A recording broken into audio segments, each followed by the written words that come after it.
May I hope, madam, for your interest with your fair daughter Elizabeth, when I solicit for the honour of a private audience with her in the course of this morning?"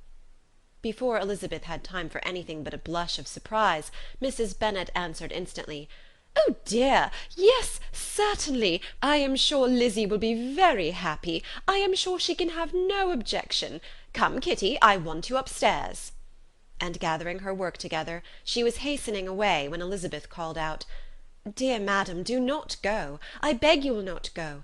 Mr. Collins must excuse me. He can have nothing to say to me that anybody need not hear. I am going away myself." "No, no, nonsense, Lizzie. I desire you to stay where you are." And upon Elizabeth seeming really, with vexed and embarrassed looks, about to escape, she added, "Lizzie, I insist upon your staying and hearing Mr. Collins." Elizabeth would not oppose such an injunction, and a moment's consideration making her also sensible that it would be wisest to get it over as soon and as quietly as possible, she sat down again and tried to conceal, by incessant employment, the feelings which were divided between distress and diversion. Mrs. Bennet and Kitty walked off, and as soon as they were gone, Mr. Collins began.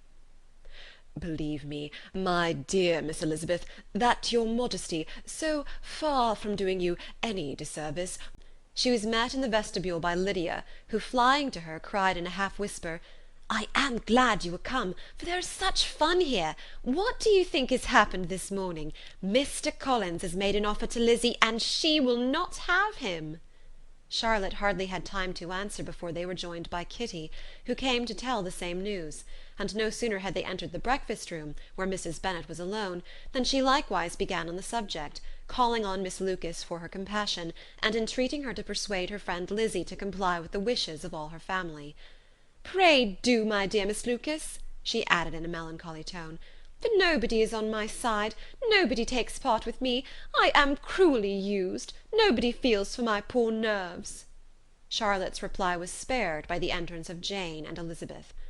"Ay, there she comes," continued Mrs. Bennet, "looking as unconcerned, it may be, and caring no more for us than if we were at York, provided she can have her own way. But I tell you, Miss Lizzie, if you take it into your head to go on refusing every offer of marriage in this way, you will never get a husband at all, and I am sure I do not know who is to maintain you when your father is dead.